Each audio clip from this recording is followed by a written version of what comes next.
إن الحمد لله نحمده ونستعينه ونستغفره ونعوذ بالله من شرور أنفسنا ومن سيئات أعمالنا من يهده الله فلا مضل له ومن يضلل فلا هادي له وأشهد أن لا إله إلا الله وحده لا شريك له وأشهد أن محمدا عبده ورسوله صلى الله عليه وعلى آله وأصحابه وسلم يا أيها الذين آمنوا اتقوا الله حق تقاته ولا تموتن إلا وأنتم مسلمون يا أيها الناس اتقوا ربكم الذي خلقكم من نفس واحدة وخلق منها زوجها وبث منهما رجالا كثيرا ونساء واتقوا الله الذي تساءلون به والأرحام إن الله كان عليكم رقيبا يا أيها الذين آمنوا اتقوا الله وقولوا قولا سديدا يصلح لكم أعمالكم ويغفر لكم ذنوبكم ومن يطع الله ورسوله فقد فاز فوزا عظيما أما بعد فإن أصدق الحديث كتاب الله وخير الهادي هدي محمد صلى الله عليه وسلم وشر الأمور محدثاتها وكل محدثة بدعة وكل بدعة ضلالة وكل ضلالة في النار اللهم علمنا ما ينفعنا وانفعنا بما علمتنا وزدنا علما نافعا وعملا صالحا. يا أخوتي في الله، نواصل بعون الله تبارك وتعالى دروسنا في شرح الأربعين النووية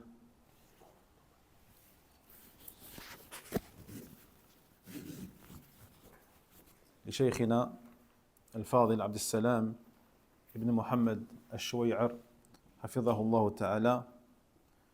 واليوم إن شاء الله تعالى سنختم من شرح الحديث السادس عن أبي عبد الله النعمان بن بشير. نعم ما شاء الله.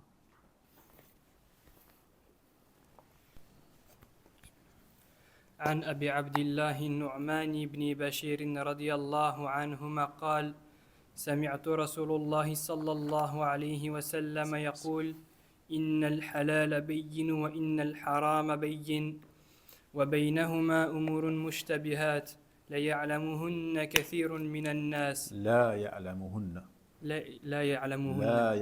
يعلمهن كثير من الناس فمن اتقى شبهات فقد استبرأ لدينه وعرضه ومن وقع في شبهات وقع في الحرام كالرعي يرعى حول الحمى يوشك أن يرتعى فيه ألا وإن لكل مالك حمى ألا وإن حمى الله محارمه ألا وإن في الجسد مضغة إذا صلحت صلح الجسد كله وإذا فسدت فسد الجسد كله ألا وهي القلب. رواه البخاري ومسلم. أحسنت، الحمد لله. حاول إن شاء الله essaye de faire les liaisons entre les mots juste avant الألف واللام. ألا وإن في الجسد pas في الجسد, non, في الجسد.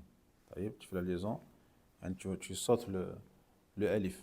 في الجسد صلح الجسد فسد الجسد. Du coup, là tu as enchaîné les trois. Quand tu en as fait un, je me dis, va en faire qu'un. Tu en as fait trois d'affilée comme ça, c'est pas bon. Il faut que tu fasses la liaison. Ces trois liaisons-là, il faut que tu les fasses. C'est obligatoire. Non. Surtout que tu le fais ailleurs. Ailleurs, tu le fais bien. Quand tu dis fil haram,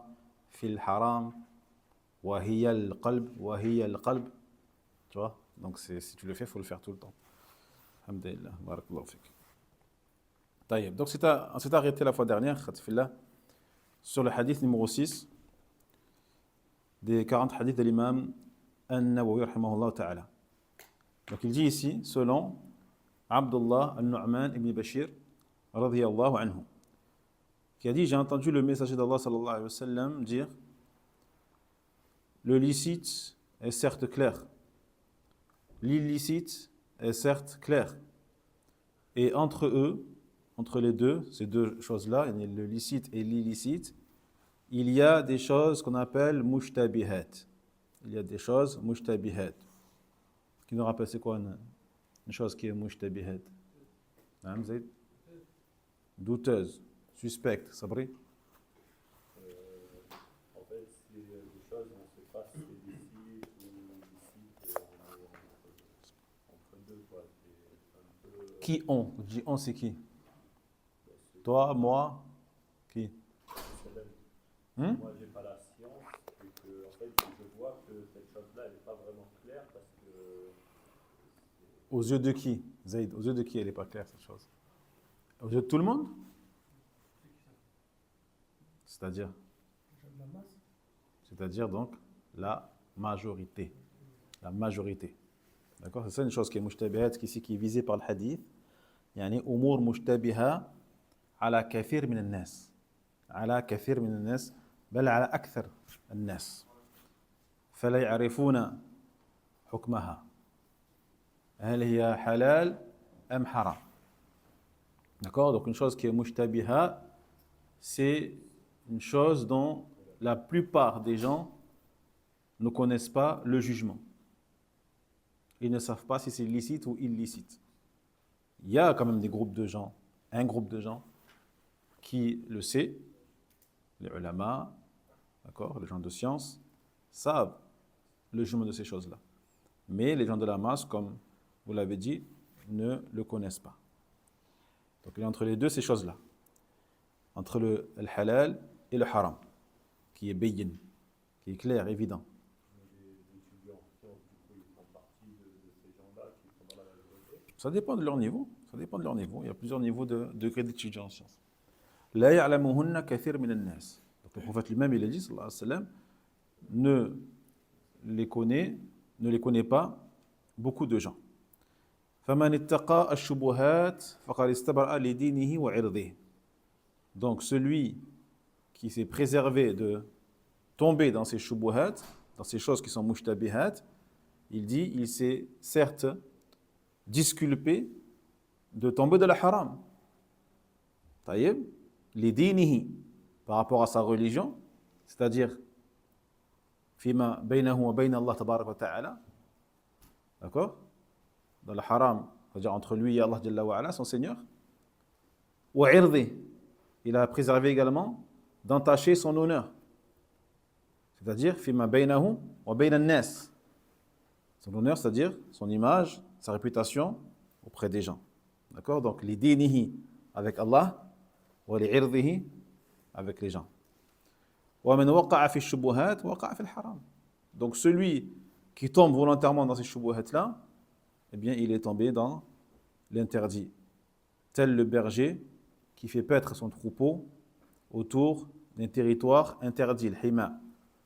D'accord? Yushiku an yarta'a fihi. Qui risque donc d'entraîner son troupeau de l'autre côté de la barrière. Et on a dit ici le territoire, c'est un territoire qui est interdit aux troupeaux justement. C'est un territoire dans lequel l'herbe pousse librement et qu'aucune bête n'a le droit d'entrer pour manger cette herbe-là. Taïeb. En général, ce terrain, il appartient à quelqu'un de riche, un roi, un grand propriétaire.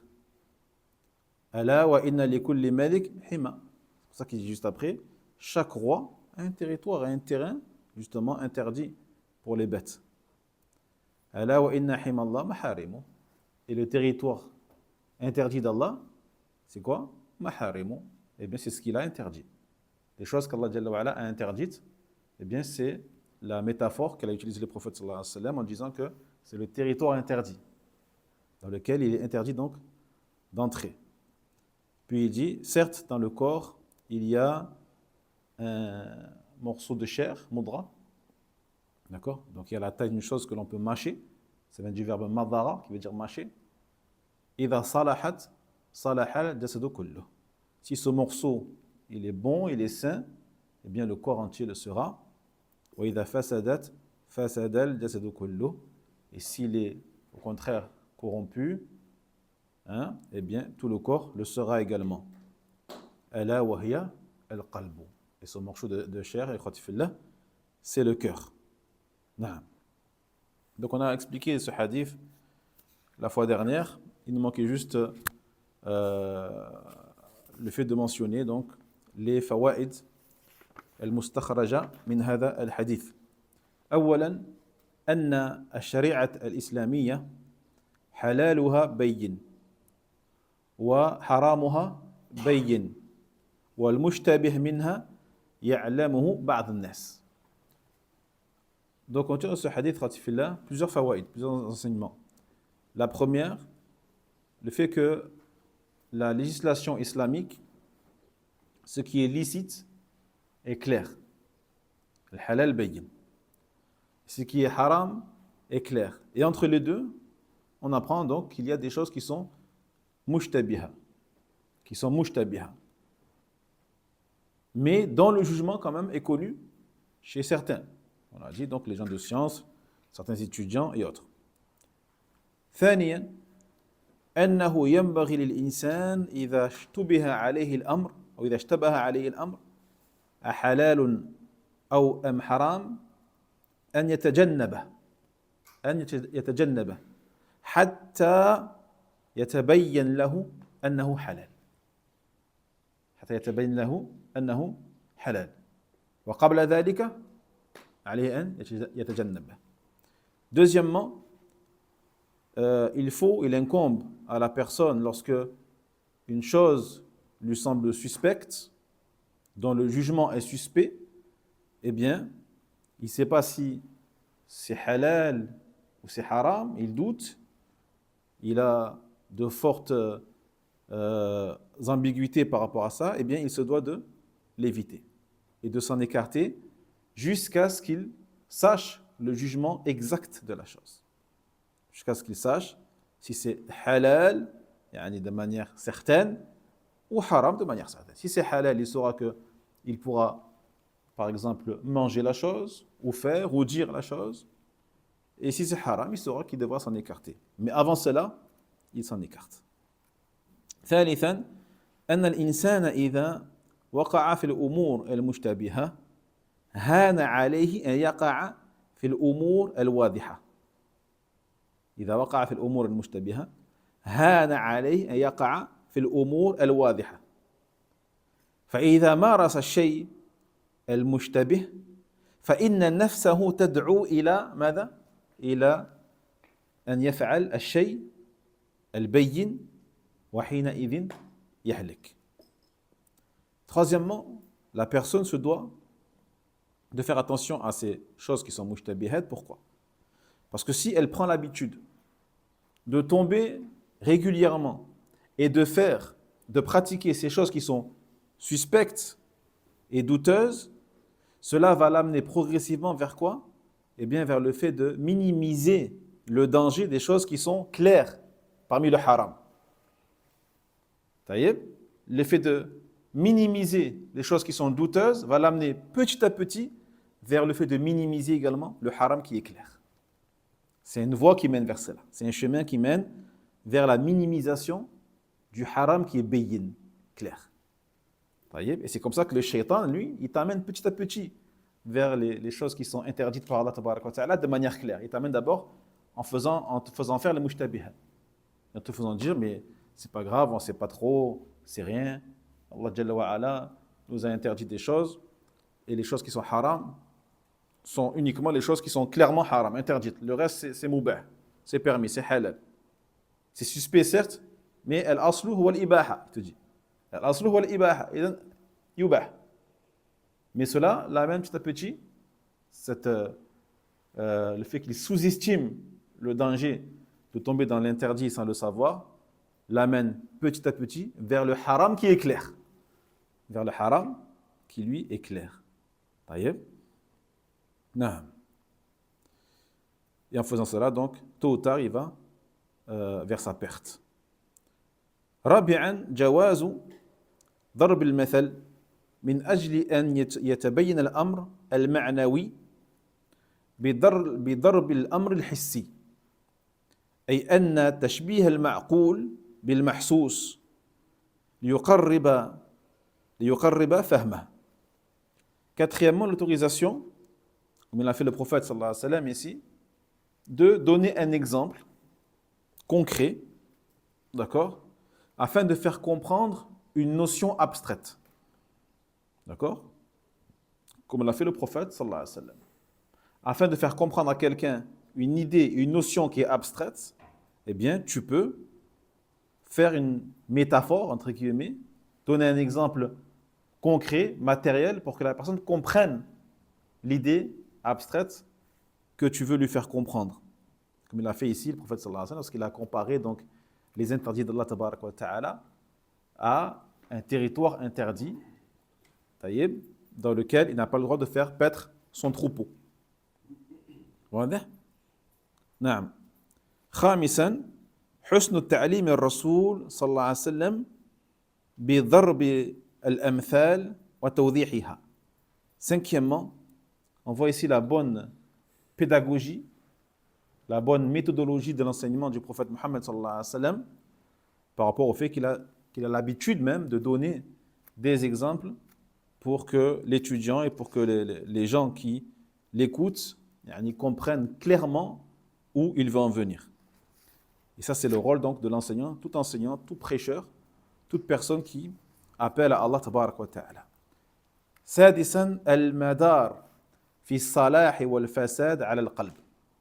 المدار في الصلاح والفساد على القلب. وينبني على هذه الفائدة أنه يجب على الإنسان العناية بقلبه. العناية بقلبه دائما وأبدا حتى يستقيم على ما ينبغي أن يكون عليه. Sixièmement, dans ce hadith, on voit que l'axe central autour duquel tourne soit as-salah ou al-fasad, donc le bon état d'une chose et le mauvais état de la chose, c'est quoi? C'est le cœur. L'axe central, c'est al-qalb. Avant même la langue, avant les membres, c'est le cœur. Et donc cette faïda nous fait prendre conscience que la personne doit être soucieuse et doit veiller à préserver son cœur, à préserver l'état de son cœur, et ce de manière constante. Il faut qu'il arrive à atteindre l'état d'un cœur bon, d'un cœur pur, d'un cœur innocent. Jaïd, cela dans le but de justement d'assainir entre guillemets le reste du corps. سابعا أن فساد الظاهر دليل على فساد الباطن. فساد الظاهر دليل على فساد الباطن القلب. لقول النبي صلى الله عليه وسلم إذا صلحت صلح الجسد كله. وفي رواية صلح. وإذا فسدت فسد الجسد كله. ففساد الظاهر عنوان فساد الباطن. Septièmement et dernièrement, le fait que l'apparence extérieure d'une personne soit mauvaise,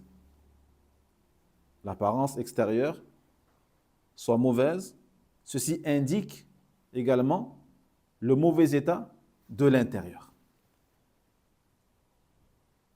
Et à contrario, lorsque l'apparence extérieure de la personne est bonne, cela indique également le bon état de son intérieur, de son cœur. Ça, c'est ce qu'on en tire du hadith, lorsqu'il parle du cœur. C'est clairement ça. Lorsque ce morceau de chair, il est bon, le corps, il est bon. Lorsque ce morceau de chair-là est mauvais, le corps entier sera mauvais. Donc le cœur est l'axe central, le pivot central de as-salah ou al-fasad, de ce qui est bon ou mauvais. De ce qui est bon ou mauvais. Donc si extérieurement la personne montre du mauvais, montre des choses qui en apparence sont en contradiction avec ce qu'Allah veut de nous, avec ce que le prophète Mohammed sallallahu alayhi wa sallam nous a demandé d'être, de faire et de dire, cela montre que le cœur a des problèmes. Cela montre que le cœur, l'intérieur, a des problèmes. Donc on ne peut pas aller à l'encontre de ce que nous avons dans le cœur. Quelqu'un qui en apparence désobéit à son Seigneur tabaraka wa ta'ala, quelqu'un qui ne prie pas, par exemple, ses 5 prières à l'heure, comme Allah Jalla wa Ala lui a prescrit, cela indique que son cœur a des problèmes, que son cœur n'est pas sain. Et ne peut pas dire par conséquent qu'elle craint Allah dans son cœur, elle craint Allah, elle a peur d'Allah dans son cœur, alors qu'on voit sur elle des aspects, des indications claires qu'elle est sur le chemin du shaitan. Ton corps ne peut pas être sur le chemin du shaitan et ton cœur sur le chemin d'Allah. Ce n'est pas possible. Ton cœur et ton corps sont sur le même chemin. Si ton corps prend le chemin d'Allah, cela montre que ton cœur a pris le chemin d'Allah. Tabarak wa ta'ala. Et inversement. Et inversement. D'accord? Tu ne peux pas aller à l'encontre de ton cœur. Forcément, ce qui est dans ton cœur va éclabousser, entre guillemets, ce que tu vas dire et ce que tu vas faire et ce que tu vas être dans la vie de tous les jours. Donc, on ne peut pas mentir. Non. Alhamdulillah. On a terminé donc l'explication de ce hadith et on passe au hadith suivant, bi'idhnillah azza wa jalla, le hadith numéro 7. Non. Zayd, Inch'Allah.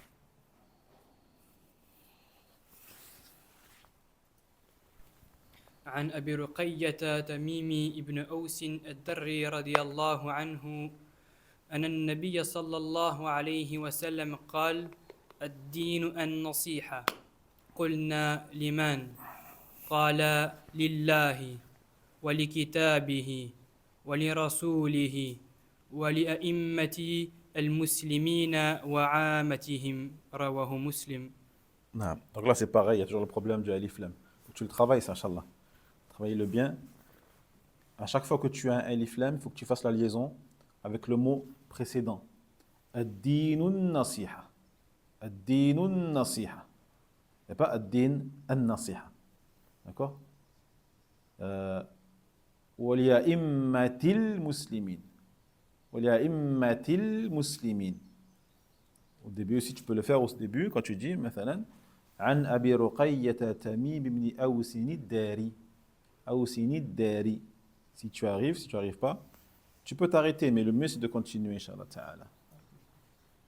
Taïb. Donc le hadith numéro 7, il dit l'imam rahimahullah Ta'ala, selon Abi Ruqayya Tamim ibn Awsini Dari, radiyallahu anhu, qui a dit que le prophète sallallahu alayhi wa sallam a dit, la religion c'est an-nasiha, c'est la nasiha.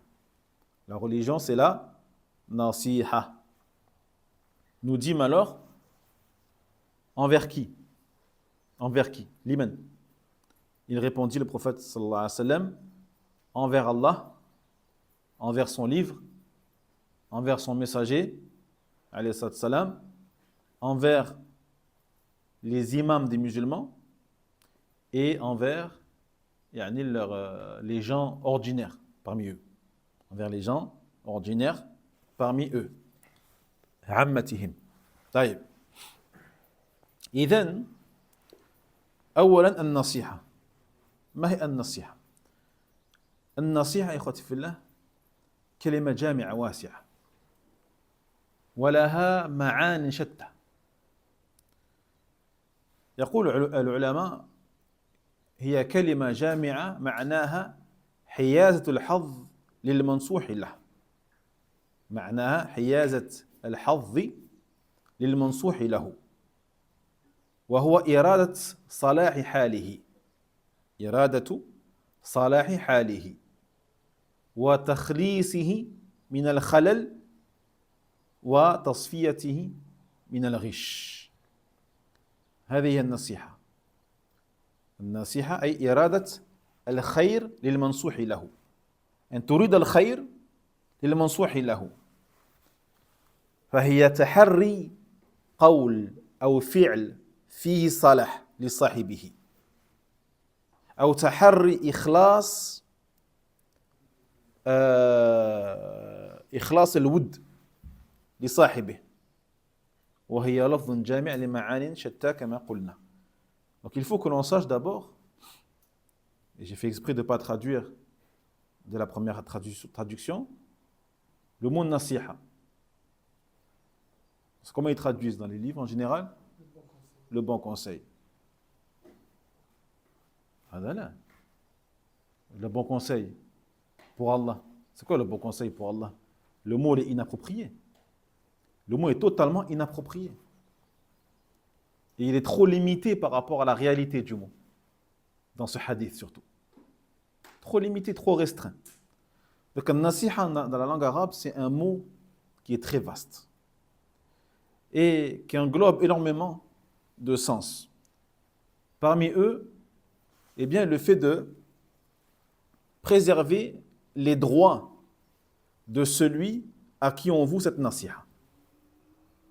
Préserver les droits, al-hadh ou al-haq, de ce qu'on appelle al-mansouh lahu, de celui envers qui on fait preuve de nasiha.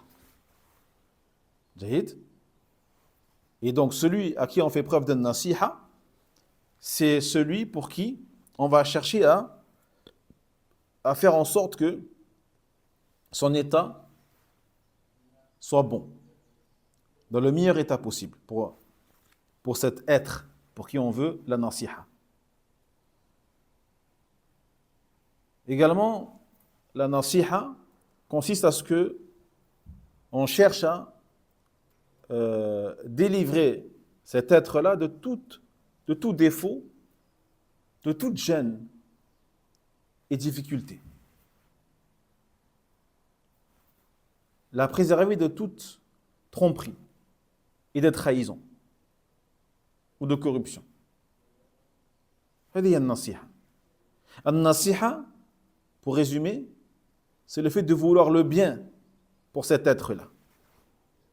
En termes de paroles, en termes d'actes, on va chercher as-salah, la bonne situation, le bon état pour cet être-là. On va chercher à purifier notre amour pour cet être. Al-nasiha, le fait de purifier ton amour, ta sincérité, ton honnêteté envers cet être-là pour qui tu fais preuve de nasiha. Donc vous voyez bien que c'est un terme qui est jamais, qui englobe énormément de choses. Et pas seulement le fait de conseiller, le conseil, non. C'est trop limité. Donc il faut trouver quelque chose de plus approprié, de plus vaste. Ou alors le garder comme ça, tel quel en arabe, et l'expliquer, mettre par exemple à côté, dans la marge ou en bas de la page, expliquer le mot en français par des phrases comme je viens de le faire. Mais ça, c'est le travail normalement du traducteur, il doit faire tout cela, le traducteur. Il doit penser à tout ça. Mais comment peut-il penser à tout ça si lui-même ne sait même pas ce que ça veut dire en vrai?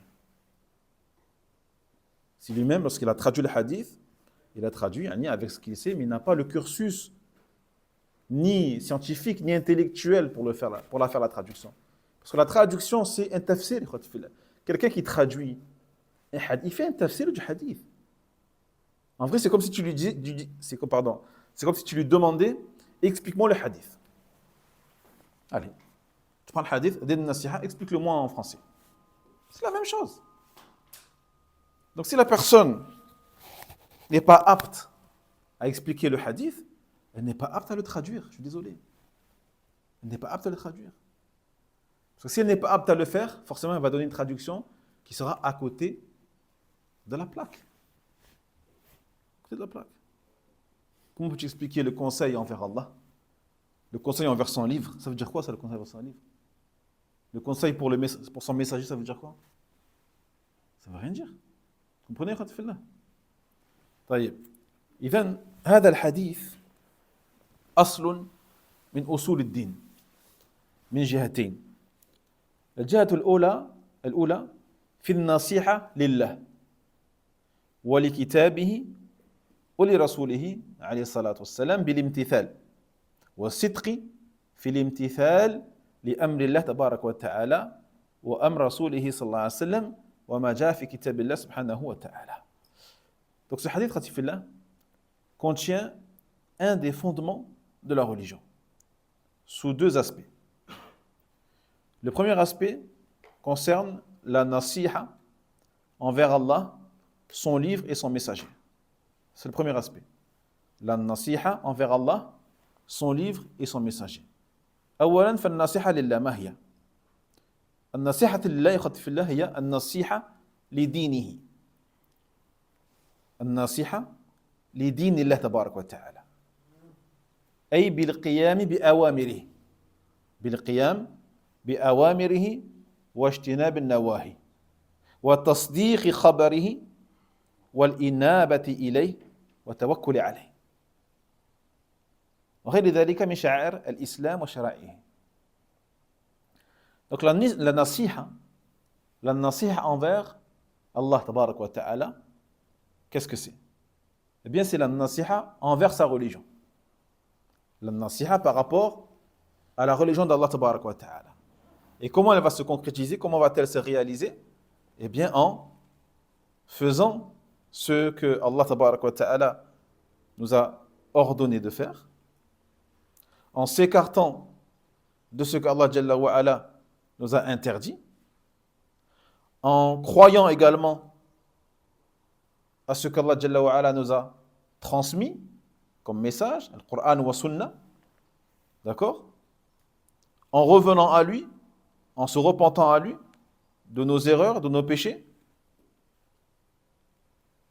wa tawakkul, c'est-à-dire en nous en remettons à lui et à lui seul, subhanahu wa ta'ala, et autre que cela parmi les rites et les rituels de l'islam, la religion d'Allah tabarak wa ta'ala. Donc, un nasiha envers Allah tabarak wa ta'ala, c'est tout cela. L'obéissance à Allah, l'écartement des interdits, la confiance à Allah, croire en tous ses messages, demander pardon à Allah Jalla wa ala, se repentir à lui subhanahu wa ta'ala. هذه النصيحة لله تبارك وتعالى. C'est bon, Khatif Fillah? Donc là, vous voyez très bien que c'est quelque chose de très... C'est immense, c'est vaste. Non. Est-ce qu'il y a pas de transmettre, de partager un hadith en français à quelqu'un? Qui te rappelle? Ben, ça dépend de la traduction. Si la traduction est correcte et bonne, oui. Sans le charh. Si la traduction, même sans le charh, est bonne, tu peux, Inch'Allah. Parce qu'on a dit encore une fois, la traduction, c'est déjà un mini-charh en fait. La traduction, c'est un mini-charh. C'est une mini-explication du hadith, la traduction. Taïeb. Mais le problème, c'est est-ce que le traducteur sait ce qu'il dit et a compris ce qu'il a lu du hadith? Car pour traduire un hadith, ça ne suffit pas d'être bon en arabe. Là, il suffit d'être bon en arabe. Il faut aussi un bagage scientifique. Un bagage scientifique, un bagage d'étudiant pour pouvoir avoir la bonne compréhension de la parole d'Allah ou de la parole du prophète Mohammed sallallahu alayhi wa sallam, qui font partie des paroles. La parole d'Allah est la parole la plus riche, et après elle, la parole du prophète Mohammed sallallahu alayhi wa sallam, la plus vaste en termes d'enseignement, en termes de sens, de signification. Donc il faut connaître tout ça. Il faut connaître le lexique religieux, le lexique linguistique, le lexique al-urfi, des usages, d'accord? De ce que disent les gens dans les usages, dans les mœurs, il faut connaître tout ça. Le lexique al-fiqhi, de la jurisprudence, le lexique al-istilahi, wal-usuli, des fondements. Et celui qui ne fait pas la différence entre le linguistique, le religieux, le jurisprudentiel, le urfi, comment ils vont faire?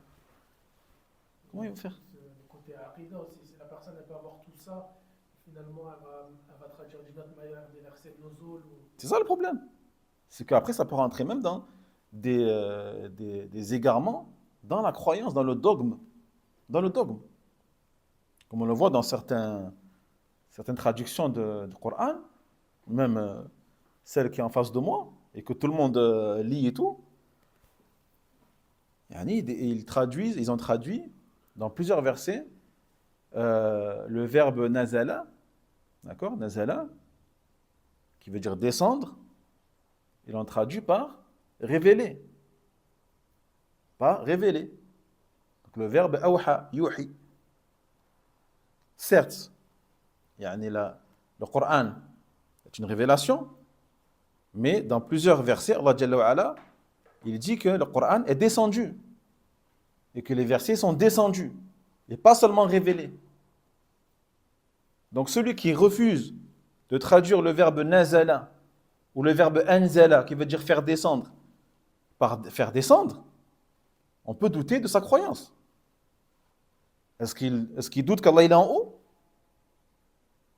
Parce que c'est ça qu'ils font, ceux qui nient le fait qu'Allah il est en haut et qu'Allah il est au-dessus. Ceux qui disent qu'Allah Jalla wa ala, il est de partout, par exemple. Qu'il est ni en haut, ni en bas, ni à droite, ni à gauche. et qui les mélange avec ces créatures, jamais ils vont dire que le Coran il est descendu. Parce que s'ils disent que le Coran il est descendu, ça y est, c'est fini. Ils iront à l'encontre de ce qu'ils croient. Donc ils vont dire le Coran est révélé.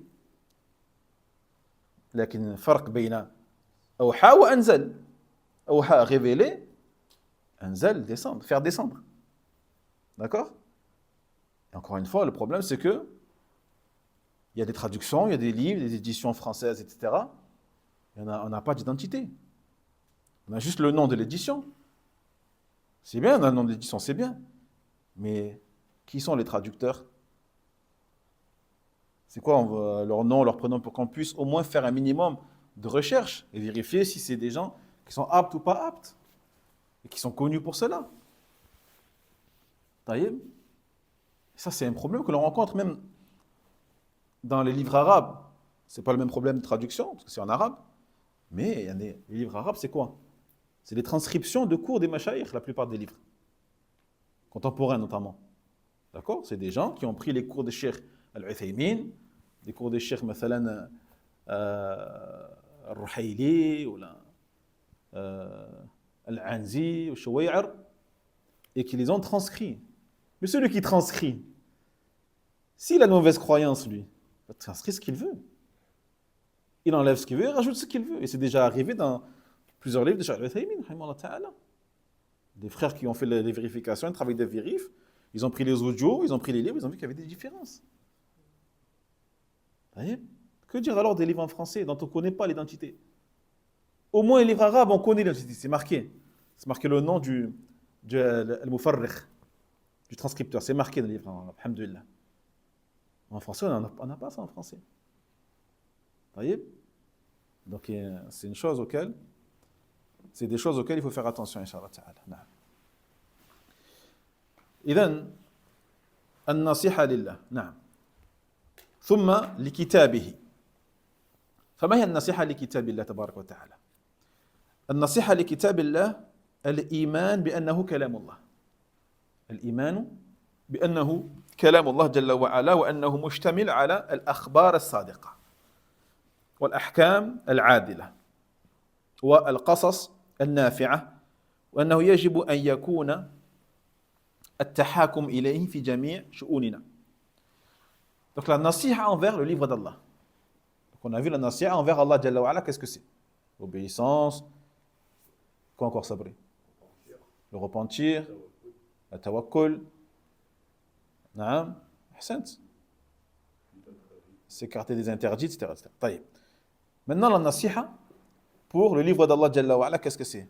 Eh bien c'est tout d'abord le fait de croire que c'est la parole d'Allah. Avoir la croyance, la conviction, la certitude que ce qu'il y a dans ce mushaf, ce n'est pas la parole du prophète sallallahu alayhi wa sallam. Ce n'est pas la parole de Jibril alayhi salam. Ce n'est pas la parole d'une créature, parmi les créatures, mais c'est la parole d'Allah. Subhanahu wa ta'ala. Donc, premièrement, la nasiha pour le Coran, c'est ça. Croire que c'est la parole d'Allah Jalla wa Ala. Et que cette parole-là, d'Allah Tabarak wa Ta'ala, elle contient des informations. D'accord? Elle contient des informations. Allah Jalla wa Ala nous communique ces infos. Et on doit croire que toutes ces infos, elles sont vraies. Elles sont authentiques. Elles sont véridiques. Et que tous les jugements que la parole d'Allah contient, les jugements concernant ce qui est permis, ce qui est interdit, d'accord? Ce qu'Allah aime, ce qu'Allah n'aime pas, ce qu'Allah juge comme étant croyant, et ce qu'Allah juge comme étant incroyant, et ce qu'Allah juge comme bien, ou ce qu'Allah juge comme mal, on doit croire que tous ces jugements-là sont justes, sont équitables. Et qu'il n'y a aucun jugement dans le livre d'Allah Tabarak wa Ta'ala qui serait injuste ou inéquitable. On doit croire que tous les récits qu'Allah Tabarak wa Ta'ala a cités dans son livre sont des récits qui sont utiles et qui nous sont bénéfiques.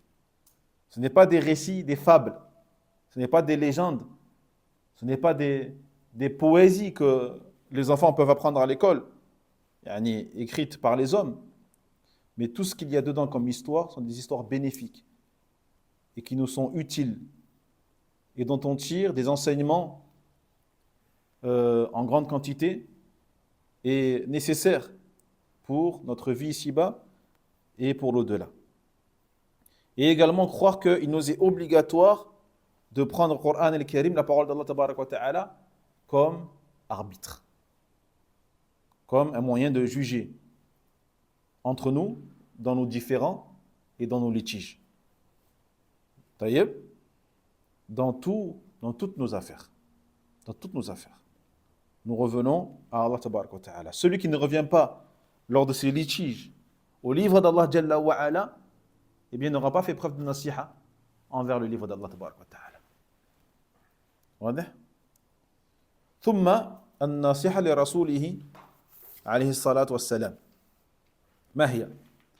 هي الإيمان به الإيمان بالرسول صلى الله عليه وسلم بأنه رسول الله عليه الصلاة والسلام إلى جميع العالمين إلى جميع العالمين وكذلك محبته وتأسي به وتصديق خبره وامتثال أوامره واجتناب نواهيه والدفاع عن دينه عليه الصلاة والسلام. Maintenant la nasiha envers le prophète, envers le messager عليه الصلاة والسلام, qu'est-ce que c'est? Eh bien tout d'abord, croire en lui, autrement dit croire qu'il est le messager d'Allah sallallahu alayhi wa sallam et qui a été envoyé à tout l'univers, Al-Thaqalayn, qui a été envoyé à Al-Thaqalayn, c'est-à-dire les djinns et les humains. Les djinns et les humains. Puis, l'aimer. Donc, un nasiha pour le prophète consiste également à éprouver de l'amour pour lui. Un amour même qui doit être plus fort que celui qu'on a pour nous-mêmes, ou pour nos parents, ou nos enfants, ou nos proches. On doit également suivre son modèle. Car le prophète Mohammed sallallahu alayhi wa sallam est le modèle ultime, l'exemple parfait que l'on doit suivre. Cela fait partie également de nasiha pour lui. Et bien sûr, croire en ces informations. Les informations qu'il nous a transmises de la part d'Allah tabarak wa ta'ala. Jahid, min sunnah as-sahiha. Parce que la sunna est une révélation.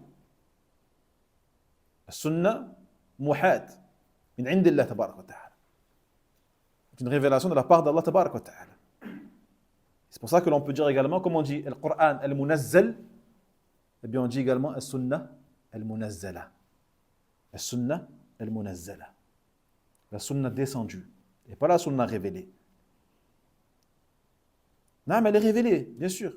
Mais elle est aussi descendue de la part d'Allah tabarak wa ta'ala. Fa sunnah muhad ou munazzala. Révélée et descendue. Taïeb. Et donc on doit croire cela. Croire que tout ce qu'il a prononcé de sa bouche et tout ce qu'il a transmis de la part d'Allah tabarak wa ta'ala est une révélation. Au même titre que le Coran al-Karim. وَمَا يَنْطِقُ عَنِ الْهَوَى إِنْ هُوَ إِلَّا وَحْيٌ يُوحَى. فهذا الوحي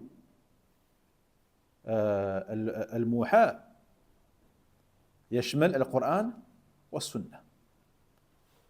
Et cette révélation dont Allah parle dans la sourate An-Najm, quand dans le sens il dit « Ne prononce rien sous l'effet des passions, mais ce n'est qu'une révélation révélée », cette révélation révélée, elle englobe le Coran et la Sunna.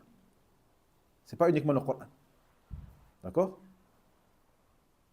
Mais est-ce que tout ce qu'il a prononcé le prophète Mohammed sallallahu alayhi wa sallam, si on prend de sa prophétie, c'est-à-dire de ses 40 ans jusqu'à sa mort, est-ce qu'on peut dire que c'est que une révélation? Uniquement une révélation? Non. Non.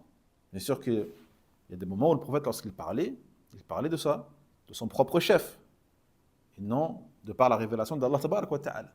Donc c'était pas 24 heures sur 24 où il prononçait une révélation. Mais lorsqu'Allah dit wa ma yantiqu anil hawa, il ne parlait pas sous l'effet des passions, c'est-à-dire lorsqu'il transmettait les choses de la part d'Allah. Donc quand il transmettait les choses de la part d'Allah tabarak wa ta'ala, bien sûr, il ne parlait jamais sous l'effet des passions. Mais il a transmis sans rien rajouter, sans rien enlever, mais de manière totalement fidèle à ce que Allah tabaraka wa ta'ala voulait qu'il transmette. C'est pour ça que Charles Uthaymin, rahimahullah ta'ala, il dit que nutqu bil lisan nabi sallallahu alayhi wa sallam, ce que la langue du prophète a prononcé, on peut les diviser en 3 catégories. Premièrement, une révélation qui est le Coran. Il transmettait donc la parole d'Allah tabaraka wa ta'ala. Ça, c'est une révélation coranique. Deuxièmement, السنة المنزلة المطهرة هذا وحي كذلك. Lorsqu'il transmettait de la part d'Allah, mais qui ne fait pas partie de Al-Qur'an al-Karim. هذه سنة تسمى سنة منزلة. C'est une sunna qui est descendue, mais c'est également une révélation. Le Coran révélation, la sunna révélation. Le Coran descendu, la sunna descendue également. Et la troisième catégorie, c'est quoi? C'est l'ijtihad. C'est des paroles prononcées de son propre chef, bien sûr à partir d'un effort de réflexion, d'accord? Un ijtihad de sa part. وَلَا يُرِيدُ بِهَا إِلَّا الْمَصْلَحَةِ. Et par laquelle, lorsqu'il parlait le prophète sallallahu alayhi wa sallam, il ne parlait jamais pour rien, d'accord? Ou de manière futile ou inutile, ou pour pire que cela, pour faire du mal, mais tout ce qu'il prononçait, malgré le fait que ce ne soit pas une révélation, était quand même prononcé pour faire du bien, pour conseiller aux gens et pour espérer la maslaha, le bien pour les gens. D'accord? Mais cela ne veut pas dire qu'il ne peut pas se tromper, car vu que ce n'est pas une révélation et que c'est un être humain, il pouvait se tromper. Il pouvait se tromper à ce moment-là, lorsqu'il ne transmettait pas de la part d'Allah tabaraka wa ta'ala. Donc on a dit, un-nasiha pour le prophète sallallahu alayhi wa sallam, croire en lui, croire que c'est le prophète d'Allah, le messager d'Allah alayhi salam, envoyé à tout l'univers, l'aimer, le prendre pour modèle, croire en tout ce qu'il a informé de la part d'Allah tabaraka wa ta'ala, se soumettre à ses ordres et s'éloigner de ce qu'il a interdit et de prendre la défense de sa religion. Prendre la défense de sa religion face à ses détracteurs et face à ceux qui le dénigrent ou à ceux qui l'humilient ou à ceux qui l'insultent. Ceci fait partie également de la nasiha envers le prophète Mohammed sallallahu alayhi wa sallam. Défendre sa religion ou défendre sa sunna. Walhamdulillah. C'est bon, Khatifillah? Tout ça, c'était la nasiha Pour le prophète. Envers le prophète sallallahu alayhi wa sallam.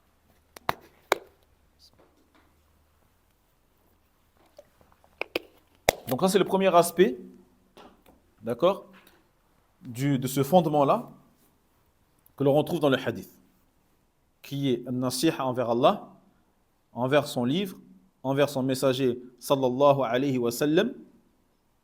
Jaïd. Donc on a dit en se soumettant, en croyant aux ordres d'Allah, aux ordres du prophète Mohammed sallallahu alayhi wa sallam, et à tout ce qui a été parvenu dans le livre d'Allah subhanahu wa ta'ala, comme on l'a détaillé juste avant. C'est clair les frères? واضح. والنوع الثاني أو الجهة الثانية النصيحة لأئمة المسلمين وعامتهم. هذه الجهة الثانية، النصيحة لأئمة المسلمين وعامتهم ببذلها. وإن أعظم العبادات التي يتعبد بها العبد إلى الله جل وعلا بعد أدائه الفرائض نشر العلم. نشر العلم هذا من أعظم العبادات في النصيحة لعامة المسلمين، كما قال أمير المؤمنين في الحديث عبد الله بن مبارك رحمه الله تعالى الذي افتتح المصنف هذا الكتاب بذكر اسمه وذكر أنه أول من ألف في الأربعين. ذكر ابن مبارك رحمه الله تعالى قال: لا أعلم بعد الإسلام، لا أعلم بعد الإسلام عبادة هي أفضل من نشر العلم. لا أعلم بعد الإسلام عبادة هي أفضل من نشر العلم. فالإنسان ينشر العلم ويعلم الناس، يعلم الناس الصغير والكبير البعيد والقريب، فإنها من أفضل العبادات والقربات إلى الله جل وعلا. وهذه من علامات خيرية هذه الأمة.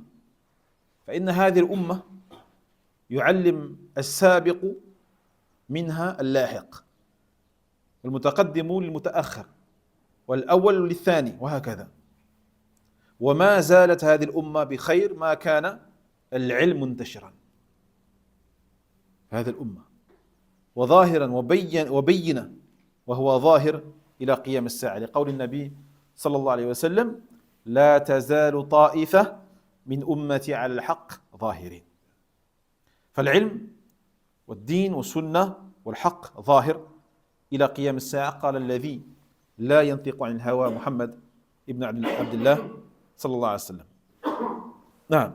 Puis le second aspect du fondement de ce hadith est la nasiha envers les imams des musulmans et envers les musulmans ordinaires, ou les musulmans de la masse qui ne font pas partie des imams. طيب.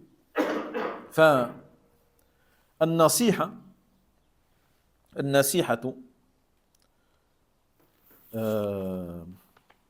لأئمة المسلمين أي مناصحتهم ببيان الحق وعدم التشويش عليهم والصبر على ما يحصل منهم من الأذى.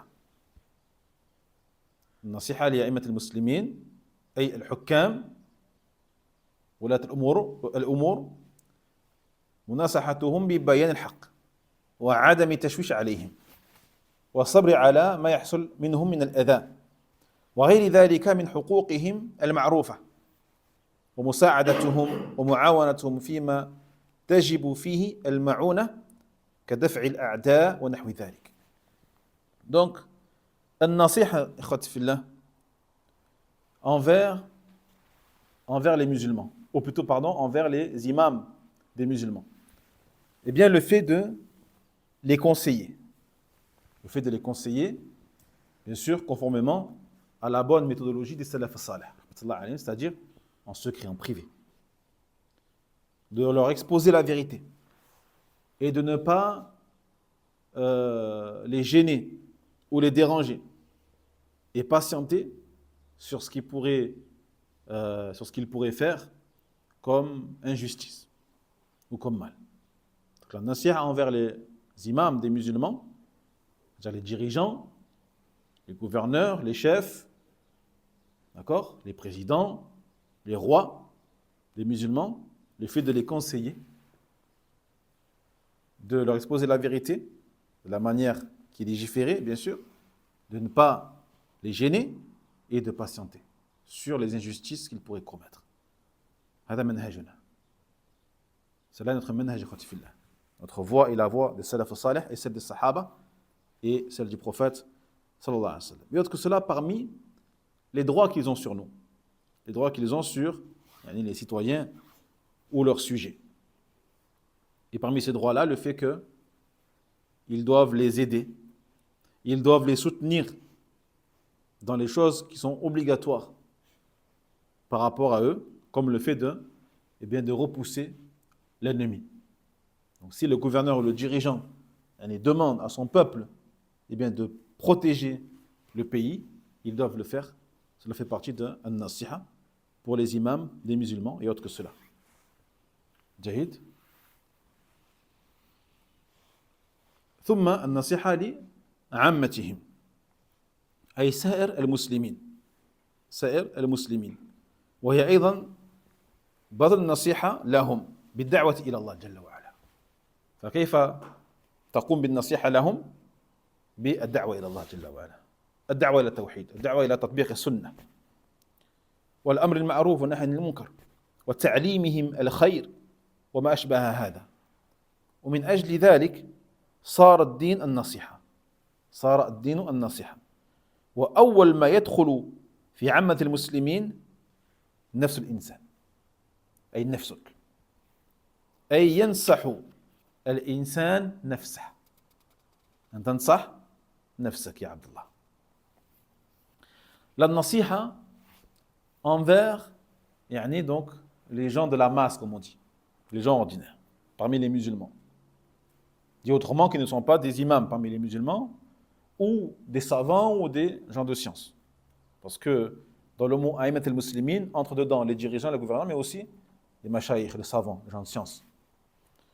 Donc, ces gens de la masse, entre guillemets, on se doit également, bien sûr, de faire preuve de nasiha envers eux.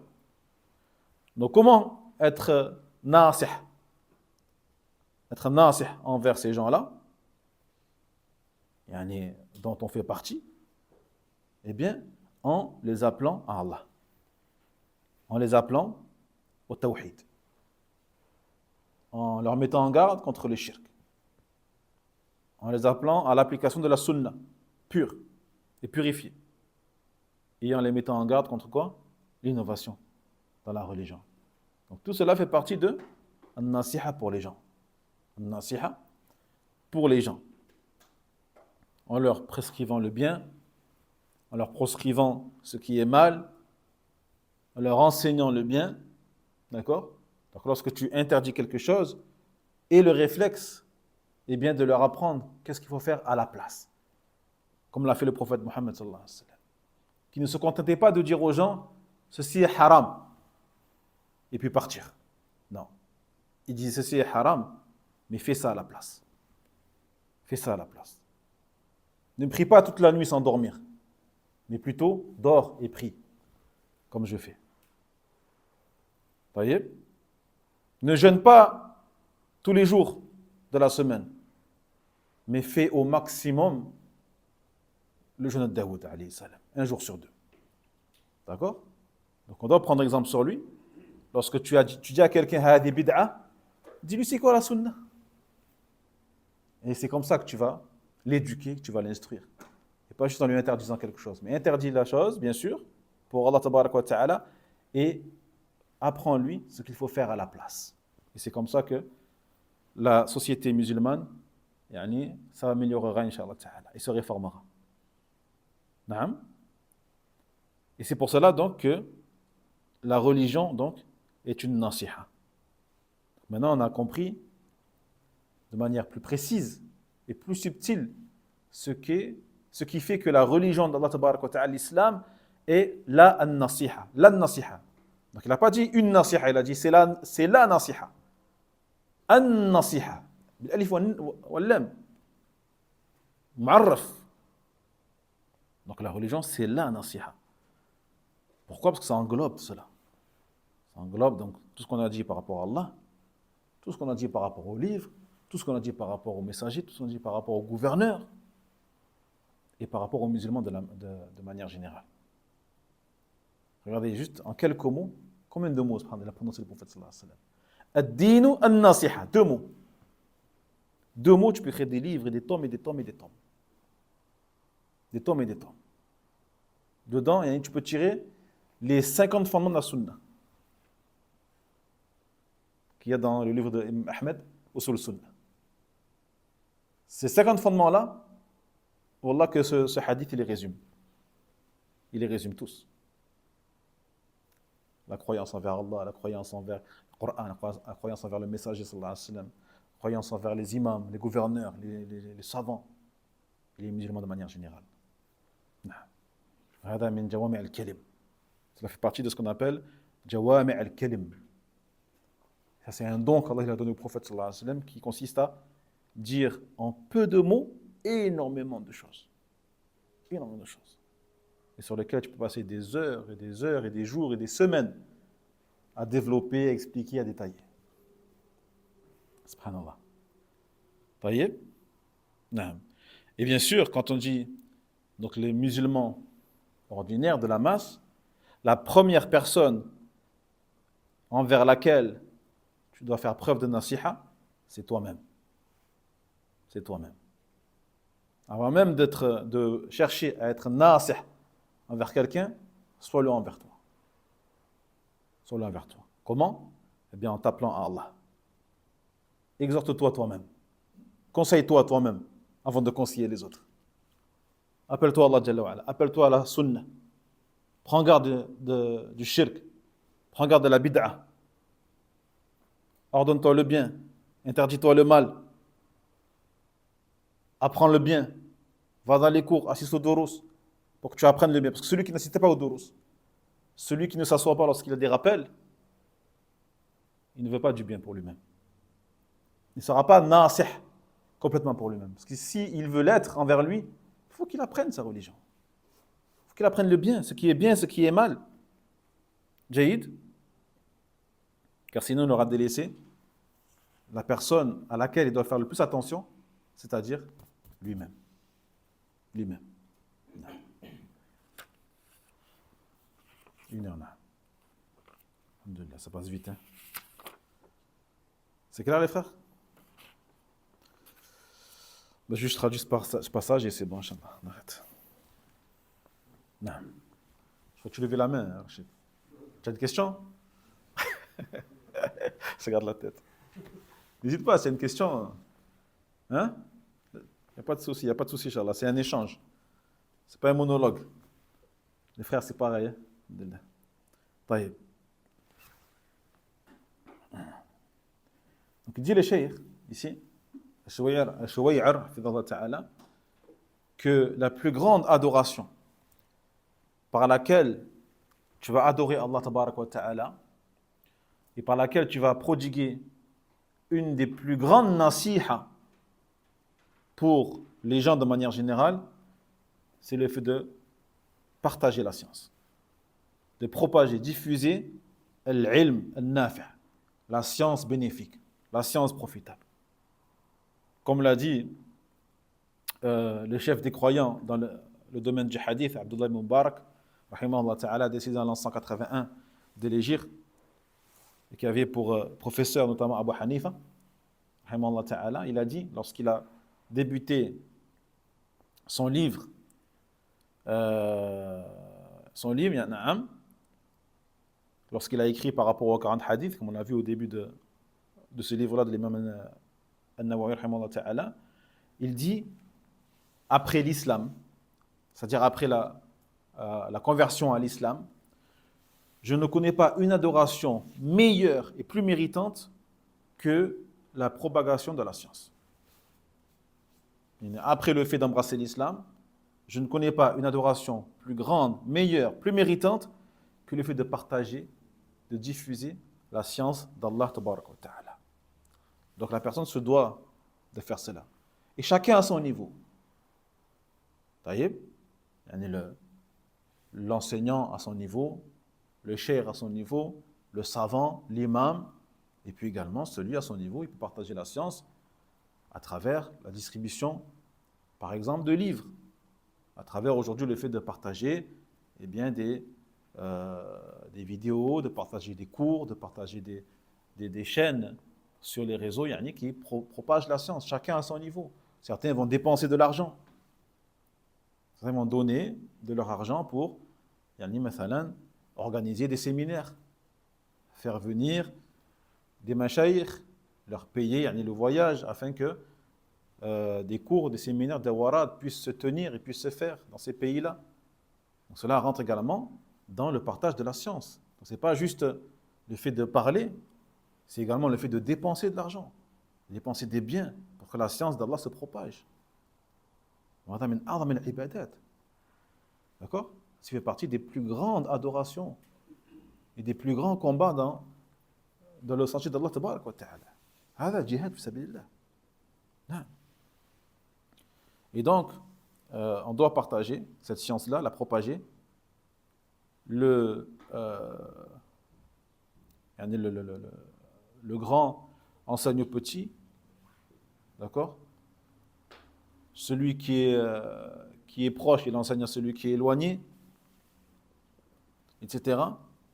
Et donc, si cette nasiha, consistant à enseigner aux gens ce dont ils ont besoin, est faite, cela donc montrera le bon état de la communauté. Lorsque tu vois que dans un endroit, eh bien, la science elle est propagée, il y a beaucoup de cours, il y a beaucoup d'imams, il y a beaucoup de mosquées qui font ce travail-là, ça c'est un indicateur que cet endroit-là, il est béni. Il y a beaucoup de bien dans cet endroit-là. Et moins tu verras cela, et moins tu sauras qu'il y a de la baraka dans cet endroit-là. D'accord? Donc ça c'est un des plus grands indicateurs de l'khayriyya, du bien.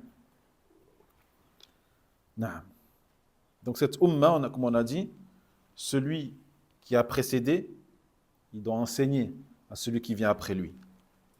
Celui qui est arrivé avant, enseigne à celui qui est arrivé après lui.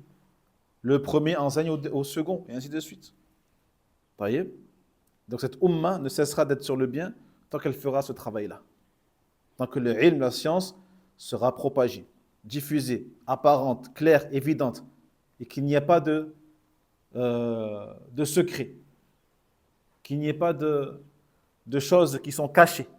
Non, la science d'Allah, le tawhid d'Allah, la sunna du prophète Mohammed doit être diffusée de manière claire et évidente aux yeux de tous, et pas seulement à une élite ou à un groupe de gens, un groupe de frères en particulier. Non, à tout le monde, au awam, à tout le monde. On doit inviter dans ces assises-là tout le monde, les anciens comme les jeunes. Ceux qui ont en apparence la sunna sur eux, comme ceux qui ne l'ont pas. Tout le monde a droit, il doit avoir accès à cette science-là. Même les non-musulmans. Même les non-musulmans. Les hommes comme les femmes. Les enfants comme les personnes âgées. Jahid. Ça, c'est le rôle de la mosquée. Donc ça, c'est un message que j'adresse également à tout responsable des mosquées. Celui qui prend la mas'ouliya d'une mosquée, il prend une grosse mas'ouliya sur ses épaules.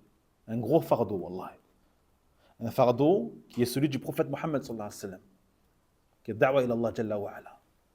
Et le prophète, malgré ce fardeau, malgré ses missions énormes et les tâches qu'Allah jalla wa ala lui a confiées, eh bien, prenez du temps également pour être gentil avec les gens, pour être compatissant avec les gens, pour être généreux, pour être sociable, pour parler, pour échanger, même avec les animaux, même avec les oiseaux, même avec les chameaux, même avec les bêtes.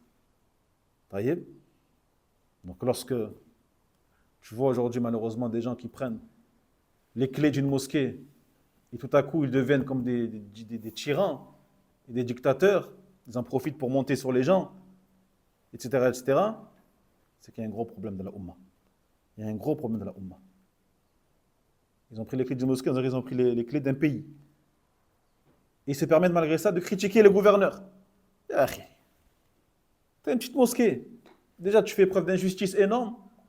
Que dire alors des gouverneurs qui, eux, ils ont entre les mains des millions de gens entre les mains. Des millions au niveau financier, économique. Et en plus de ça, ils se permettent également de mal gérer la mosquée, dans le sens où il n'y a pas de cours, il n'y a pas de rappel, il n'y a aucun choix rigoureux au niveau des imams, aucun choix rigoureux au niveau des prêcheurs, des cours. Ils prennent n'importe qui, le premier venu. Il faut intervenir des khawarij, il faut intervenir des ikhwani, il faut intervenir n'importe qui. Des gens qui appellent à la bid'a, des gens qui appellent à la manifestation, des gens qui appellent au chaos, au désordre dans les pays, et qui osent critiquer les gouverneurs, et qui osent dire que les pays musulmans sont moins musulmans que les pays non musulmans, par exemple comme certains, de qui je parle. Et des gens comme lui, il y en a plein de gens comme lui. Ou des gens, des coranistes, des gens qui vont renier la sunna, qui vont dire non, on prend que le Coran. Ou des asha'ira, des gens qui vont dire qu'Allah tabaraka wa ta'ala n'est pas en haut, ou qu'Allah ne parle pas. Taïb. Donc si aujourd'hui, avec les réseaux sociaux, les mosquées n'empêchent pas ces gens-là de s'exprimer, on est fichu. On est fichu, les gens sont fichus. Non. Qu'Allah nous en préserve. Mais le prophète dit, sallallahu alayhi wa sallam, dans un hadith, dans ma communauté, il y aura toujours un groupe sur la vérité et qui seront apparents, zahirin, ay mansourun, qui seront supérieurs aux autres. Et cela jusqu'à la fin des temps, alhamdoulilah. Il y aura toujours un groupe, aussi petit soit-il. Aussi petit soit-il. Il y aura toujours des gens, alhamdoulilah, qui seront sur la vérité et qui appelleront à cette vérité, alhamdoulilah. Donc la science, la religion, la sunna, la vérité sera toujours évident, bi'idhnillah azza wa jal, jusqu'à la fin des temps, car cela a été dit par le prophète lui-même, celui qui ne parle pas sous l'effet des passions, Mohammed ibn Abdullah, sallallahu alayhi wa sallam.